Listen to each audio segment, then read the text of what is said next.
Hemos estado abordando lo que corresponde a las teorías como tal. Acá entonces tenemos la enseñanza. Ya pasamos por todo el proceso en un momento determinado, ¿verdad? De cómo se viene desarrollando lo que es el pensamiento dentro de lo que es un estilo de aprendizaje tal cual. Entonces ahora vamos a hablar un poco acerca de la enseñanza. Este término nosotros ya lo asociamos porque lo vimos también el año pasado, ¿verdad? ¿Se recuerdan cuando hablamos de la enseñanza-aprendizaje, de cómo en un momento determinado el estudiante aprende, pero también él manifiesta algunas situaciones, entre otras? Acá como tal dice, es el proceso de dar, transmitir, mostrar o exponer información.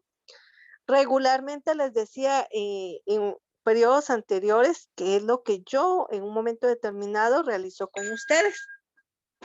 Siempre les he asignado tareas en el sentido de decirles, bueno, por favor lea, por favor comparta, pero si usted no lo hace, lo único que me permite a mí o me remite a mí es a transmitir, ¿verdad? Los conocimientos y la información.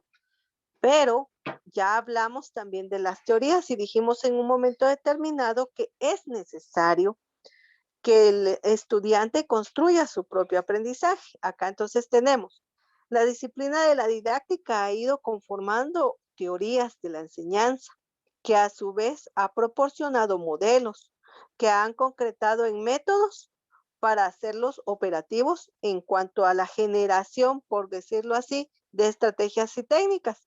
Con esto nosotros vamos a entender que nuestros estudiantes tienen que ir formando esta enseñanza, formando este aprendizaje, a través de que nosotros lo planificamos. Nosotros ya manejamos esta parte. Nosotros hablamos ya de teorías, de modelos y se recuerdan también que vimos parte de los métodos, de las estrategias en evaluación. Acá entonces estamos sumando y uniendo estos conocimientos previos que nosotros en un momento determinado hemos desarrollado. Y por eso aquí dice claramente planificación.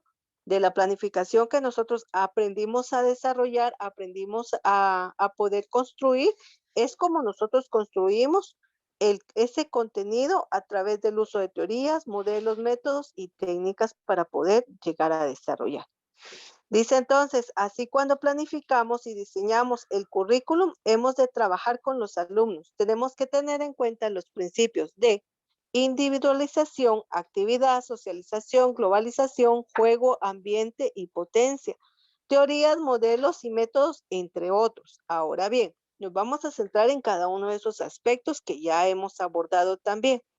Individualización porque no todos mis estudiantes van a aprender al mismo ritmo que va el grupo por completo.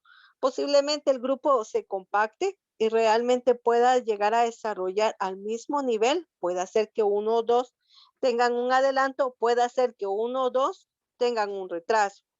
En este caso, entonces es como nosotros estamos hablando en relación a este tema.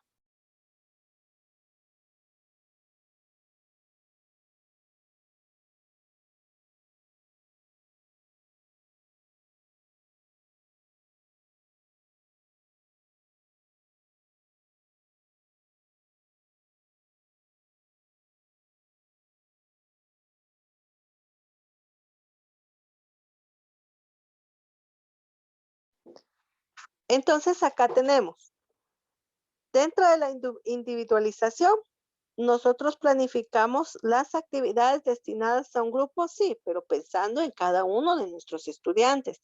¿Y por qué nosotros pensamos en cada uno? Porque siempre buscamos aquella estrategia, aquella técnica que se adecue a la edad, al tema, ¿verdad? Que vamos a desarrollar. Yo les decía, no es lo mismo la pedagogía que la andragogía, definitivamente. La pedagogía está estipulada para todos los estudiantes, la andragogía para la educación de adultos. Entonces ahí individualizamos. Actividades, nosotros regularmente siempre vamos a emplear todo tipo de actividad para que nos venga a beneficiar en este proceso. Técnicas nuevamente, recursos, métodos, esas son las actividades. Estrategias como tal son actividades. La socialización es aquella que nosotros vamos a emitir en un momento determinado cuando los colocamos a trabajar en grupo. Y de hecho, nosotros siempre estamos en una constante socialización. Les decía, cuando nosotros ingresamos a un aula, así sea este espacio virtual, siempre saludamos. Buenos días, buenas tardes, ¿cómo están? Mucho gusto, nos vemos, adiós, que tengan feliz día, etcétera, etcétera. ¿Por qué situación? Porque es una interacción que nosotros siempre tenemos al socializar con otras personas como tal.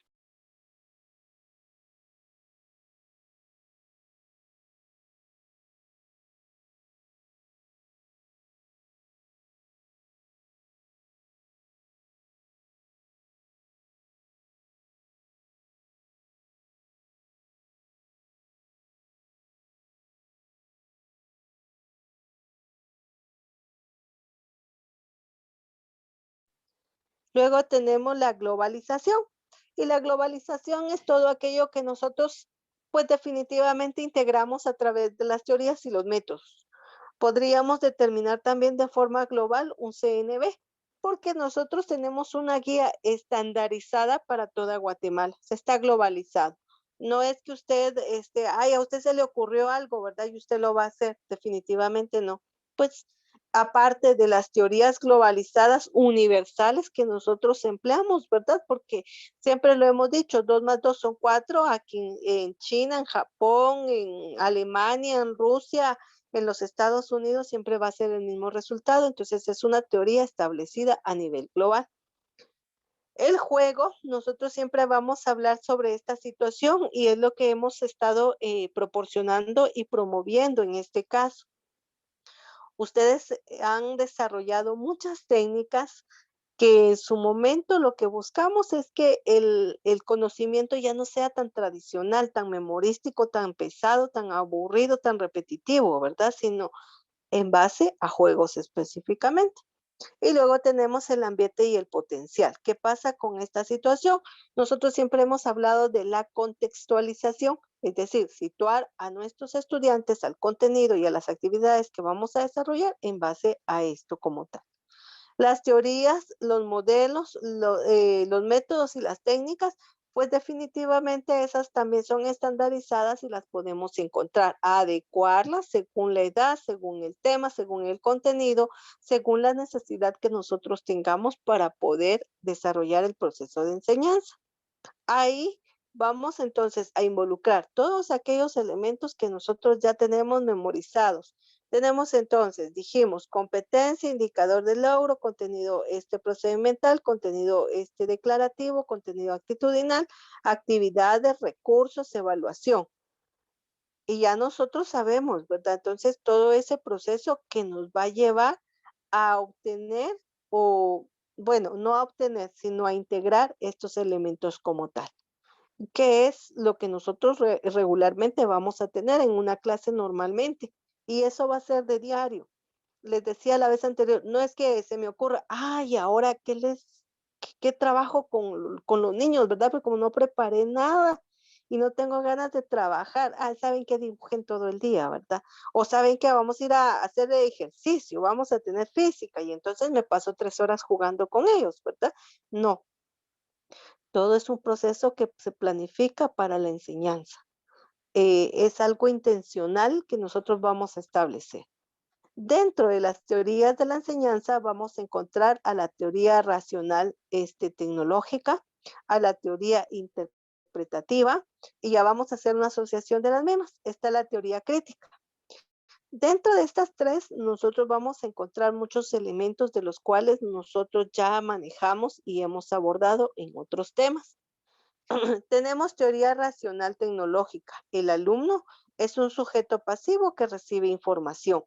El profesor comunica el contenido a través de un método, siendo el protagonista el que manipula la información para instruir. Entonces vuelvo a recalcar esta parte, ¿verdad? Dice que la enseñanza está diseñada para transmitir información. ¿Y por qué? Se recuerdan que nosotros vamos a transmitir en un momento, porque cuando vimos aquellos modelos, aquellos enfoques y dijimos que había un docente ejecutivo que iba a modelar el contenido, el aprendizaje, la enseñanza como tal, pues solamente lo que hace es transmitir, ¿verdad? Mostrar, exponer una información. Pero no solamente queda en este espacio, sino lo muestra, lo expone, lo explica, lo demuestra, lo enseña para después llegar a desarrollar una práctica. Aquí, este término se escucha muy fuerte, muy tosco para instruir. Yo les he dicho que nosotros, por ejemplo, no enseñamos a los animales, no los educamos a los animales, lo que hacemos es que los adiestramos y al adiestrarlo, pues le damos una instrucción específicamente. Entonces, ¿qué pasa cuando nos habla de una teoría tecnológica instructiva? Es porque definitivamente nosotros vamos a manipular una información a través de un dispositivo, de un elemento tecnológico, robótico en un momento determinado, ¿verdad? Y por eso es de que se llama instrucción. Cuando nosotros hacemos, por ejemplo, una receta de cocina, eh, X pastel, pues nos dicen los elementos que vamos a necesitar y luego nos lleva un paso a paso. Dice, paso uno, paso dos, y le explica detalladamente cómo va a realizar cada paso. En la instrucción tecnológica es lo mismo. Yo no sé cómo usted aprendió parte de lo que es informática en relación a cómo, a qué edad mejor dicho, perdón, recibió usted la fase de instrucción de informática. A usted le dijeron, bueno, tiene un botón de encendido, un botón de apagado. En aquel entonces supongo que todavía vieron también parte de la computadora, ¿verdad? Es decir, bueno, tiene un hardware, un software, tiene un caparazón, ¿verdad? Que vamos a llamarle CPU. Hay otro aparato que va a ser una pantalla y le vamos a llamar monitor y le empezaron a decir a usted cómo funcionaba cada uno de los elementos. En esa función, pues nos dieron instrucciones específicamente y nos dijeron, bueno, se enciende, se apaga así de tal forma, tiene que estar conectado y la luz no sé qué le informa a usted tal cosa, cómo usted le da volumen a una pantalla y todavía seguimos recibiendo instrucciones, porque para utilizar este medio que estamos empleando, por ejemplo, de Zoom, ya sea Meet, que son los dos más comunes, ¿verdad? Pero también podemos encontrar otras plataformas, ¿verdad? Blackboard, Teams, otro medio, y a través de ellos, en este caso, podríamos nosotros establecer, bueno, fíjense que van a tener que ingresar con un código, una contraseña, un usuario, una dirección, un ID, ¿verdad? Un identificador y ahí va a tener usted herramientas, ¿verdad? Y las herramientas usted las puede observar en tal lugar, de este lado de la barra, usted puede agarrar un lápiz y al seleccionar el lápiz usted lo gira y ya usted puede dibujar, ¿verdad? Y si el profesor se enoja, ¿verdad? Usted borre rápidamente, ahí hay una goma y pasa donde está el lápiz, la gomita, etcétera. O sea, la misma situación es la instrucción tecnológica para nosotros poder establecer, por ejemplo, no sé, un aparato que usted compre. ¿Y qué es lo que hacemos? Pues vemos el instructivo, el manual de instrucciones, porque nadie, pues, comprándose un aparato nuevo lo va, a conectar y a encender de la nada, ¿verdad? Porque ya se imaginan que compremos una computadora, más reciente, no sé, de unos 20,000 quetzales y que usted solo se le ocurra encenderla y conectarla y encenderla, ¿verdad? Sin antes ver el manual de cómo funciona. Mm, Me atrevería a decir que son muy pocas las personas que lo harían, ¿verdad? Porque primero vemos el instructivo como tal, y a eso se refiere una teoría en el área de tecnología. Y nosotros vimos también en parte de los cursos del año anterior, recuerdo que vimos esta base tecnológica que se vino a incorporar como medio de educación como tal. Tenemos la segunda teoría y dice interpretativa. El alumno realiza el trabajo cognitivo para aprender, siendo protagonista de su aprendizaje, es decir, participa de forma activa. Y nosotros, nuestro modelo establecido, dijimos entonces que es el constructivista y el aprendizaje significativo. Sobre esas bases, entonces, es como nosotros vamos a encontrar esta parte interpretativa. Yo lo leo, y luego lo interpreto, es decir, lo explico, lo comprendo y lo empiezo a analizar en todas sus partes. Estoy interpretando lo que estoy viendo, lo que estoy leyendo, lo que estoy escuchando, lo que estoy observando. Para ello, el profesor solamente es mediador, es decir, va a facilitar el aprendizaje y hace pensar al estudiante. Y cuando hace pensar al estudiante como tal, está mediando entre el contenido de aprendizaje y en el que el estudiante genere una estructura cognitiva, es decir, que realmente desarrolle la sinapsis como activación de las neuronas en que él piense. Y por eso muchas veces les he dicho yo a ustedes, cuestiónense por todo. Verifique que todo lo que usted haga, o sea, tenga validez, tenga un sustento, por qué, para qué, cómo, cuándo, dónde. Y no solamente sea usted un actor receptivo. Ah, es que la maestra dijo, ¿verdad? Que la interpretativa es en relación a que debe de memorizar todo. Y como ella sí lo dijo, ¿verdad? Si es que yo lo voy a decir. Y no es así. Imagínense que yo tuviera un concepto erróneo de la situación. O sea, estoy replicando ese mismo concepto con ustedes. Entonces, ustedes tienen que ser de forma que todo lo que lean, todo lo que observen, todo lo que vean, ustedes tienen que interpretarlo. Y aquí cabe resaltar, ¿verdad? Un aspecto que hablábamos, por ejemplo, en el curso de comprensión lectora y lo asociábamos con el lenguaje. Nosotros regularmente a través de la vida social, de nuestro entorno social, pues vivimos y atravesamos muchas situaciones, de las cuales solamente nos quedamos con el aprendizaje que nos transmiten hasta ahí. A usted le dijeron que vivíamos en pandemia, pero usted nunca se dedicó a investigar cómo surgió esa enfermedad, cómo se desarrolló, cómo se produjo en relación a que se volviera una pandemia y cómo nosotros podemos prevenirla, curarla, si es que existe una cura, ¿verdad? Aunque realmente no lo hay, solamente hay una prevención. Y entonces ahí es donde nosotros tenemos que involucrarnos. Entonces estamos interpretando lo que está pasando en nuestro contexto. Les preguntaba yo a los jóvenes en comprensión lectora, ¿ustedes les gusta leer? Y todo el mundo dice que no, ¿verdad? Y a nosotros no nos gusta leer y las lecturas son impuestas y no tiene que ser así. Nosotros debemos de interpretar todo lo que pase a nuestro entorno, aunque no sea directamente contextual, pero sí es parte del entorno. Entonces yo les decía, ¿alguien sabe realmente por qué Ucrania y Rusia están en conflicto?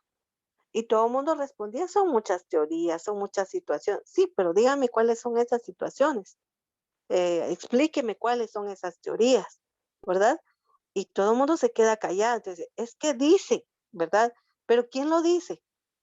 Es que yo escuché en la noticia, pero ¿qué noticia? O sea, ¿qué dice la noticia? ¿Sobre qué se fundamentó esa noticia? ¿Qué sustentó a esa noticia como tal? Ah, es que solamente dicen, ¿verdad? Que es algo económico, pero ¿qué es la economía? O sea, ¿por qué? No, es que dice que es desde la antigüedad, ¿verdad? Pero ¿qué parte de la antigüedad? O sea, ¿cuál es el hecho? ¿Cuál es el acto? Entonces tenemos que interpretar todo en un momento determinado. Y ese estímulo lo tiene usted que replicar en su estudiante, que él interprete, no solamente que memorice, no solamente que memorice solo porque definitivamente eso me va a servir para el examen, ¿verdad? Sino que realmente interprete. Y junto a ello, pues es algo que nosotros hemos venido a replicar, a estimular, a promover, a incentivar en el ser humano, es la teoría crítica. El alumno aprende a través de un contexto, pues interactúa con él. Entonces, si yo voy a decir, miren, ustedes han leído sobre esta fase que se está desarrollando de guerra entre Rusia y Ucrania, no, bueno, vaya idea. Y la próxima clase me viene a mí a contar por qué y cómo surgió sea, ¿por qué? Porque va a interactuar con su ambiente. Y alguien me va a decir, señor, pero eso no nos importa. Claro que sí nos importa. Y señor, pero ¿y para qué si están al otro lado del mundo? Están en Europa, o sea, ¿qué tiene que ver con nosotros? Sí, porque somos un país dependiente y que va a venir si afecta a ellos directamente en su economía, imagínense en nosotros, que somos un país que depende de todos. Entonces, ahí es donde nosotros venimos y empezamos a generar críticas. Es decir, No solamente voy a recibir, a recibir información y no sé ni por qué la estoy recibiendo, no sé para qué me va a servir, no sé por qué yo tengo que aprender que existe el curso de sociología, porque existe el curso de lenguaje, porque de plano a alguien no se le ocurrió, o sea, de estar en paz en su casa, ¿verdad? Sino tuvo que estar desarrollando muchas teorías. No, o sea, todo tiene una base, todo tiene un fundamento que tiene que servirnos a nosotros en una vida cotidiana, que lo que yo estoy aprendiendo en un momento determinado, ese aprendizaje, esa enseñanza como tal que va a quedar en mí, me va a servir a mí para vivir en un entorno. Cuando usted ahorita que es menor de edad, usted depende de su papá, pero cuando usted cumpla la mayoría de edad que lo estipula la Constitución Política de la República y admite que la persona es soberana e independiente a los 18 años, entonces usted ya no va a depender de su papá. Usted ya se tiene que volver una persona tal cual independiente y responsable de sus propios actos, porque ahorita posiblemente todavía como usted está bajo la tutela de su papá, de su mamá, de su encargado, de quien sea, pues ellos son responsables de usted, pero cumpliendo la mayoría de edad y se terminó todo privilegio de protección. No porque sea uno mal persona en decir, bueno, cumplió 18 años que le vaya bien. No, no, no, no, sino porque cambia la situación, el estatus establecido dentro de su personalidad, porque entonces ya usted es una persona independiente para poder decidir. Ah, pero ¿quién me muestra eso? Bueno, la enseñanza de la teoría crítica, porque a usted solamente le van a decir que de los primeros años a los 18 su papá es el encargado oficial suyo a los 17 con 11 meses. Cuando usted cumpla completamente los 18, usted es una persona independiente, responsable de sus propios actos. ¿Y cómo? Bueno, si antes no, usted dependía de su papá, pues ahora, ¿verdad? Usted va a ser una persona independiente. Si en un momento determinado usted veía que su papá, por ejemplo, podía ir a emitir un sufragio, ¿verdad? Un voto, pues ahora usted lo puede hacer. Y así vamos a encontrar muchos elementos, pero ¿quiénes van a aportar en este caso este tipo de contenidos, este tipo de enseñanza que nosotros replicamos? Es una teoría tecnológica, una teoría interpretativa y una teoría crítica.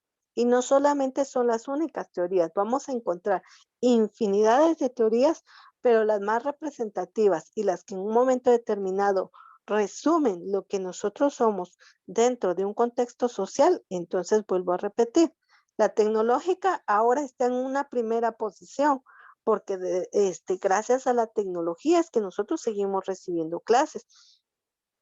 Entre muchas situaciones pudieran decir, no, pero es que ya podemos ir, etcétera. No, o sea, gracias a la tecnología es que estamos en este momento interactuando. Luego, la interpretación que se dé, dijimos que no somos robots que solamente nos integran un chip y ya actuamos conforme a la estructura, ¿verdad? No, nosotros interpretamos todo aquello que vamos a desarrollar. Y por último, la crítica, que definitivamente todo lo que esté en nuestro entorno viene a favorecer o en un momento a generar una desventaja. Pero el ser humano es capaz de poder asimilar todo lo que esté pasando y determinar qué es bueno y qué es malo. A eso se refieren estas tres teorías.